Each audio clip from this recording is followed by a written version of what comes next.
अगर आपका भी 8 फरवरी 2025 को जवाहर नवोदय विद्यालय का एग्ज़ाम है तो आप सभी इस वीडियो को लास्ट तक जरूर देखना, क्योंकि इस वीडियो में मैं आपको बिल्कुल शुरू से एंड तक की जानकारी दूंगा कि आपको एग्ज़ाम सेंटर पर कौन सी चीज़ों को लेके जाना है। और उसके बाद मैं आपको बताऊंगा पासिंग मार्क्स है वो क्या रहने वाला है, यानी कि आपको मिनिमम कितने नंबर वहाँ पे लाने ही लाने होंगे प्रत्येक सब्जेक्ट में, जिससे कि आप अपने पेपर को पास कर पाओगे। तो ये भी जानकारी मैं इसी वीडियो में बताऊंगा।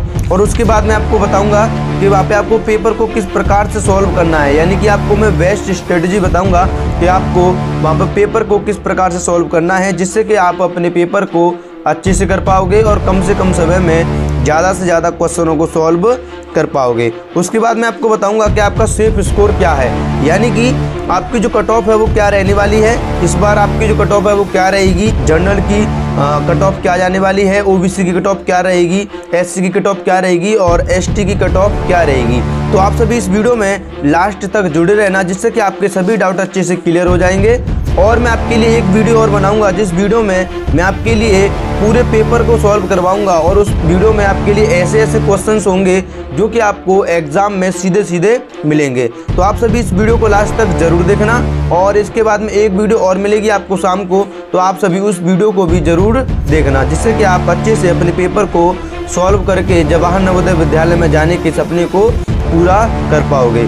चलो तो अपनी वीडियो को हम स्टार्ट करते हैं। सबसे पहले मैं आपको बताता हूँ यहाँ पे कि आपको वहाँ पे एडमिट कार्ड किस प्रकार का लेके जाना है, ठीक है। तो सबसे पहली बात है यहाँ पे हमारी एडमिट कार्ड के बारे में। तो वहाँ पे आपको एडमिट कार्ड किसी भी प्रकार का आप लेके जा सकते हो।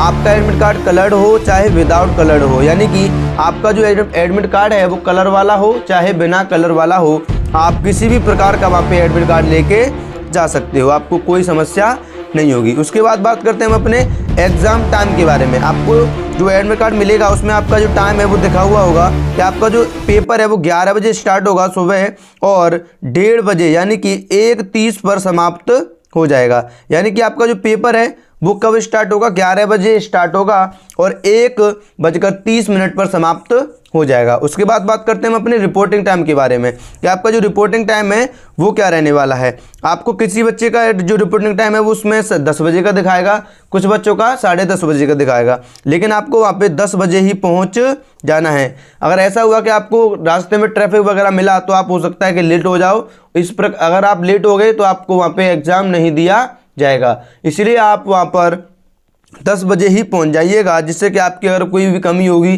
तो आप उसको भी अच्छे से कंप्लीट कर पाओगे। उसके बाद बात करते हैं आधार कार्ड के बारे में। बहुत बच्चे सोचते हैं कि हमें वहाँ पे आधार कार्ड लेके जाना है कि नहीं जाना है, तो आपको वहाँ पे 100% आधार कार्ड लेके जाना ही जाना है। अगर आपके पास आधार कार्ड नहीं होगा तो आपको वो एग्ज़ाम नहीं देने देंगे, इसलिए आपको वहाँ पे आधार कार्ड लेके ज़रूर जाना है। और सबसे ज़्यादा डाउट होता है बच्चों का पेन के लिए। किसके लिए होता है? पेन के लिए, कि वहाँ पे आपको किस प्रकार का पेन लेके जाना है। तो पेन के लिए बहुत बच्चों का बहुत ज़्यादा डाउट होता है कि वहाँ पे उन्हें किस प्रकार का पेन लेके जाना है, तो वो भी मैं आपको बता देता हूँ। तो वहाँ पे आपको ना तो जेल पेन लेके जाना है, ना ही आपको वहाँ पे पेंसिल लेके जानी है। ना तो आपको वहाँ पे क्या जेल पेन लेके जाना है, ना ही आपको वहाँ पे पेंसिल लेके जानी है।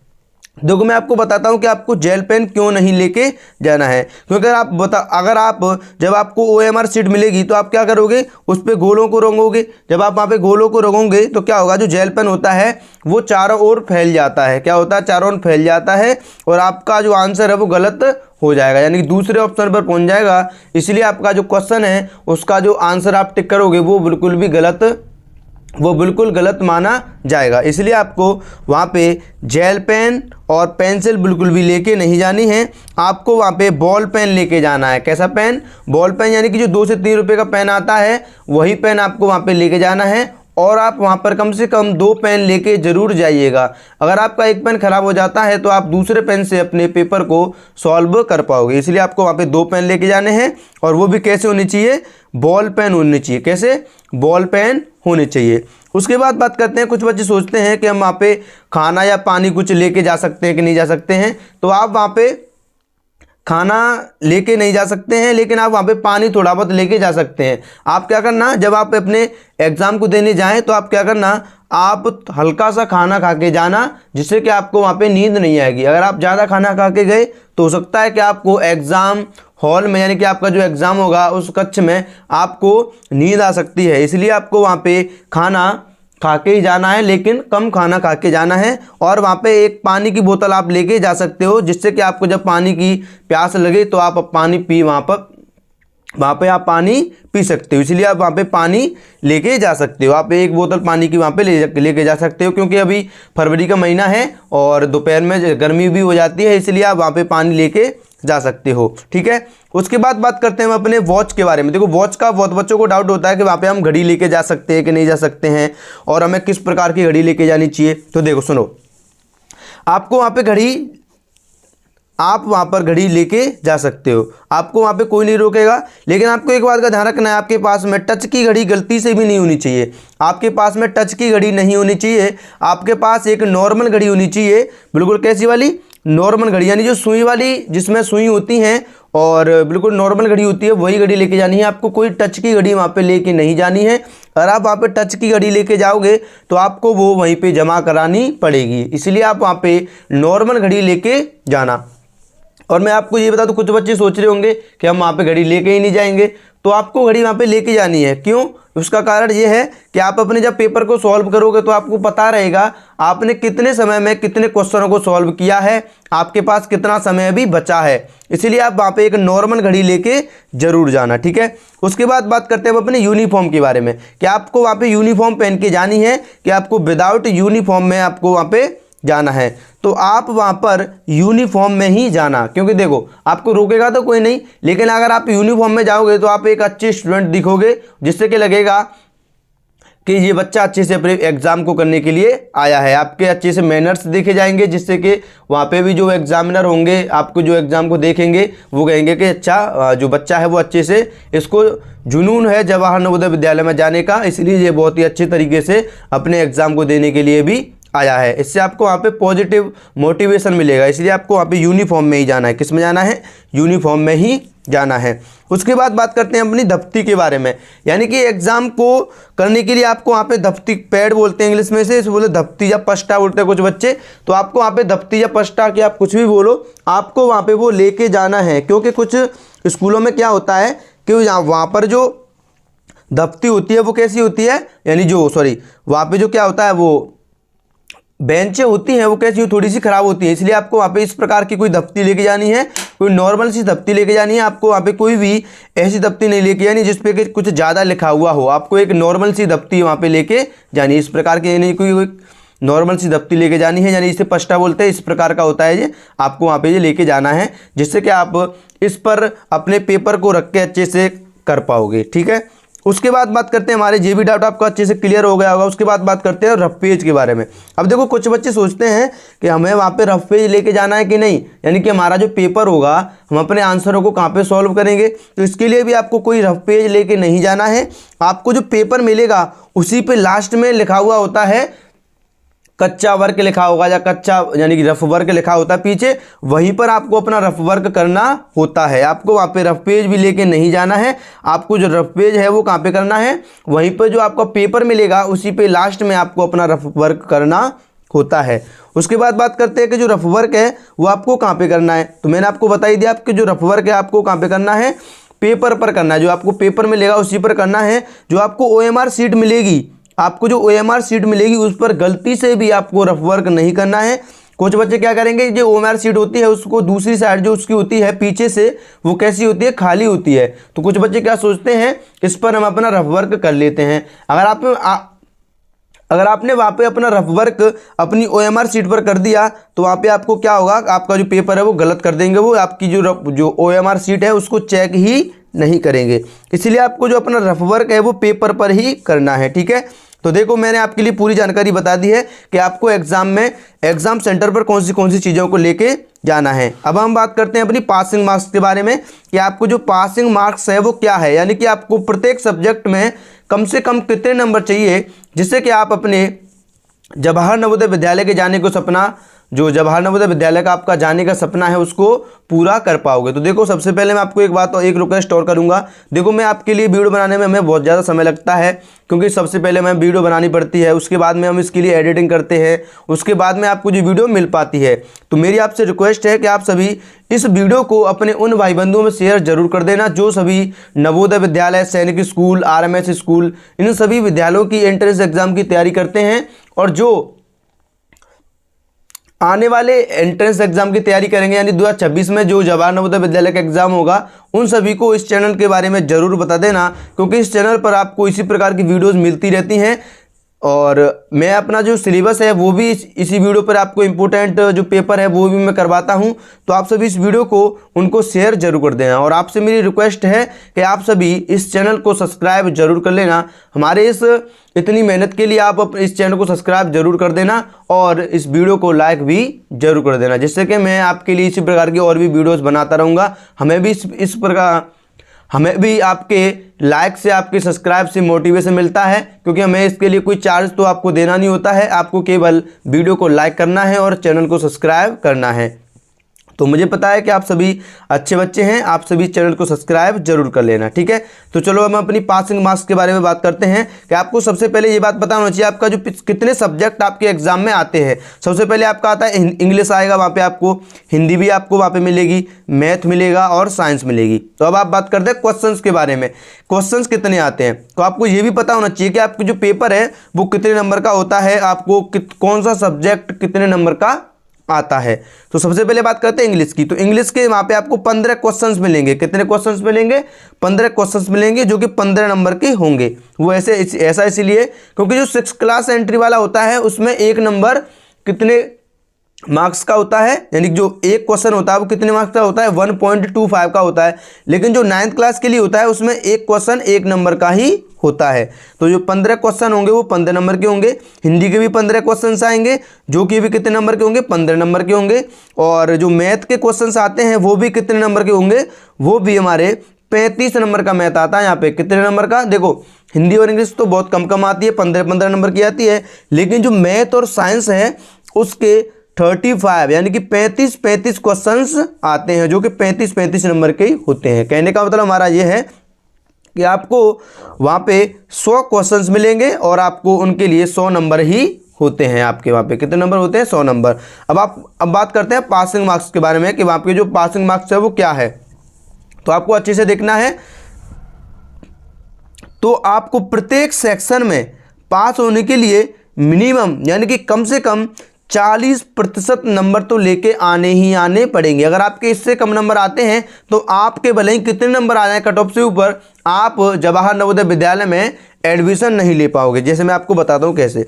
देखो, आपको सबसे पहले पासिंग मार्क्स बताते हैं कि 15 नंबर का जो 40% है वो कितना होता है? 6 नंबर। यानी कि आपको इंग्लिश में 6 क्वेश्चन तो सॉल्व करने ही करने हैं, हिंदी में भी 6 क्वेश्चन सॉल्व करने ही करने हैं। और बात करें मैथ की और साइंस की तो इसमें आपको 14 क्वेश्चन और इसमें भी आपको 14 यानी 14 क्वेश्चन इनमें सॉल्व करने हैं। अगर आपने किसी भी इस सब्जेक्ट में इन नंबरों से कम क्वेश्चन किए तो आपको वहाँ पे एडमिशन बिल्कुल भी नहीं मिलेगा, ठीक है। तो आपको वहाँ पे कम से कम इंग्लिश में कितने का क्वेश्चन करने? 6 करने हैं, हिंदी में भी 6 करने हैं, मैथ में 14 करने हैं और साइंस में 14 क्वेश्चन करने ही करने हैं। इसके बाद में आगे आपको अपने पेपर को सॉल्व करना है। तो मुझे लगता है कि आपको अच्छी समझ में आ गया होगा कि पासिंग मार्क्स क्या होता है और कितने नंबर का हमें पासिंग मार्क्स यानी कितने नंबर हमें प्रत्येक सब्जेक्ट में चाहिए ही चाहिए। तो आपको इंग्लिश में 6 नंबर चाहिए, हिंदी में भी 6 नंबर चाहिए और मैथ में आपको कम से कम, ये कम से कम की बात है, ठीक है, ध्यान रखना है आपको। ये पासिंग, ये आपकी कट ऑफ नहीं है, ये आपके पासिंग मार्क्स हैं, यानी कि आपको कम से कम इतने नंबर तो चाहिए ही चाहिए। क्योंकि जो जवाहर नवोदय विद्यालय है उसमें वो बोलते हैं कि आपको प्रत्येक सब्जेक्ट में पास होना जरूरी है, ठीक है। तो आपको वहाँ पे इतने नंबर इस प्रकार से चाहिए ही चाहिए, ठीक है। तो आपको ये दिख रहा होगा अच्छे से, इतने नंबर तो आपको वहाँ पे चाहिए ही चाहिए। उसके बाद बात करते हैं मैं आपको इसको पेपर को सॉल्व करने के लिए एक बेस्ट स्ट्रेटजी बताता हूं, जिससे कि आप अपने एग्जाम को अच्छे से सॉल्व कर पाओगे। तो देखो, बेस्ट स्ट्रेटजी क्या है आपको एग्जाम को सॉल्व करने के लिए। आपको पता है कि आपको हिंदी के 15 क्वेश्चन मिलेंगे, इंग्लिश के 15 मिलेंगे, मैथ के 35 मिलेंगे और साइंस के भी 35 क्वेश्चन मिलेंगे। तो आपको क्या करना है, वहाँ पे आपको एक बात ध्यान रखनी है, आपको ये भी मैंने बता दिया कि आपको इसके लिए 6 क्वेश्चन करने ही करने हैं, इसके लिए भी 6 क्वेश्चन करने हैं, और मैथ में आपको 14 क्वेश्चन करने हैं, और साइंस में भी आपको 14 क्वेश्चन करने हैं। तो आप क्या करना, सबसे पहले आप हिंदी के 6 क्वेश्चन को सॉल्व करना, उसके बाद में आपको 6 क्वेश्चन करने हैं, उसके बाद में हिंदी को छोड़ देना है, उसके बाद में फिर आना है इंग्लिश पर, इंग्लिश के 6 क्वेश्चन सॉल्व करने हैं। यानी आपको 6 नहीं करने, आपको कम से कम 8 क्वेश्चन सॉल्व करने। कितने? 8। जिससे कि क्या होगा कि अगर आपका एक आध क्वेश्चन गलत हो जाए तो आप जो पासिंग मार्क्स है उससे नीचे नहीं जाओगे, ठीक है। तो आपको इसमें 8 क्वेश्चन करने हैं, इसमें आप लगभग 16-17 क्वेश्चन कर लेना, और इसमें भी 16-17 क्वेश्चन आपको वहाँ पे पहले कर लेने हैं। यानी कि आपको जब एग्जाम पेपर मिलेगा तो आपको 8 क्वेश्चन हिंदी के करने हैं, 8 क्वेश्चन इंग्लिश के कर लेने हैं, मैथ के 16 क्वेश्चन कर लेना, और साइंस के भी 16 क्वेश्चन कर लेना। आपके जब इतने क्वेश्चन हो जाए फिर आपको क्या करना है, आपको जो क्वेश्चन आसान लगे, फिर आपका जो हिंदी से हो, चाहे इंग्लिश से हो, चाहे मैथ से हो, चाहे साइंस से हो, आप फिर उसके बाद में ये क्वेश्चन सॉल्व करने के बाद में आप अपने किसी भी सब्जेक्ट को, फिर किसी भी सब्जेक्ट के किसी भी क्वेश्चन को सॉल्व कर सकते हो। जिससे क्या होगा कि आप अपनी कम से कम पासिंग मार्क्स को, आपकी जो पासिंग मार्क्स है उससे तो आप पार ही निकल जाओगे। जिससे क्या होगा कि आप फेल होने के आपके जो चांस हैं, आपके जो पासिंग मार्क्स के चांस है बिल्कुल भी हट जाएंगे, आपको कोई समस्या आगे नहीं होगी। इसलिए आपको कम से कम इतने क्वेश्चन जरूर करने हैं जो कि मैंने आपको यहाँ पे बताए हैं। आप इसका स्क्रीनशॉट ले लेना, जिससे कि आपको याद रहेगा कि आपको कितने क्वेश्चन कम से कम इसमें सॉल्व करने ही करने हैं, ठीक है। इतने क्वेश्चन सॉल्व करने के बाद में आप अपने पेपर को फिर किसी भी प्रकार से सॉल्व कर लेना, कोई समस्या नहीं होगी, ठीक है।